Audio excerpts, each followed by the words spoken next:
How to send a photo that disappears on WhatsApp. Hi everyone, it's Sophia to assist you today. Without any delay, let's jump right in. First, open WhatsApp and log into your account using your phone number.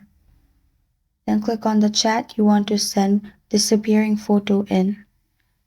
Click on camera located on bottom right corner of your screen.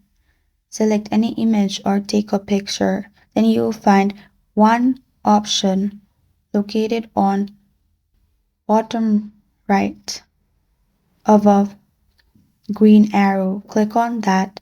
Make sure it's all white. And then you're good to go. Send it and it will be disappearing photo. And that's how you send the photo that disappears on WhatsApp. Thank you for joining me today. If this video helped you out, please leave a like and subscribe for more. Got a question or want to suggest a topic? Comment below. I'm Sophia signing off. Until next time.